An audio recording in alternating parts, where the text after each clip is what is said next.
আচ্ছা, আমার মতো কারা কারা আছো বলো তো, যারা এখনও নিজেরা ঠিকঠাক শাড়ি পরতে পারো না? আমি না শাড়ি একদমই পরতে পারি না, কিন্তু কেউ আমাকে ঠিকঠাক শাড়ি পরিয়ে দিলে আমি শাড়ি পরে সারা দিনটা কাটিয়ে দিতে পারি, আর আমি বেশ কমফোর্টেবল থাকি। তো যাই হোক, তো এরকম মাঝে মধ্যে শ্যুট থাকলে কেউ যদি শাড়ি টাড়ি ঠিক করে পরিয়ে দেয় বেশ ভালোই লাগে। দেন আমার মেকআপ আর্টিস্ট আজকে টক ডাল, আলু ভাজা, পটল ভাজা, চিকেন অনেক কিছু রান্না করে এনেছিল। আমি আর রিয়া সেটা ভাগাভাগি করে খেলাম। এবার সবাই মিলে আমাকে গয়না পরাচ্ছে, বেশ একটা কুইন কুইন ফিল আসছে। সবাই বেশ একটা স্পেশাল ট্রিটমেন্ট দিচ্ছে, আর এটা মাঝে মধ্যে দরকার হয়, তাই না? সো এটা হচ্ছে আমার ফাইনাল লুক। কেমন লাগছে তোমরা একটু আমাকে জানাও তো। সো আমার এই বোনেদের বাড়ির লুকটা না আমার বেশ ভালো লেগেছে। এবার আমার হচ্ছে দ্বিতীয় বিয়ে।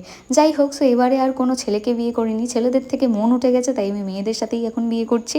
যাই হোক, তো এটা আমার ফাইনাল লুক। সো রুষা নিজেই লজ্জা পেয়ে মনে হয় ওড়নাটা দিয়ে ঢাকা দিয়ে নিয়েছে নিজের ফেসটা। সো চলো এবার আমাদের শ্যুটটা স্টার্ট। আর আমি স্কুলে কোনো দিন ফার্স্ট আসিনি, তো শ্যুটে কী করে আমি ফার্স্টে যাই, তাই না? তো যাই হোক, তো আমি গেলাম একদম লাস্ট। শ্যুটের শেষে আমি, রুষা আর রিয়া তিনজন মিলে একটু গল্প করছিলাম। দেন শুভ আসলো আমাদেরকে নিতে, তাই আমরা গাড়ি করেই চলে আসলাম বাড়ি। চলো এই ভিডিওগুলো এখানেই এন্ড করছি, বাই।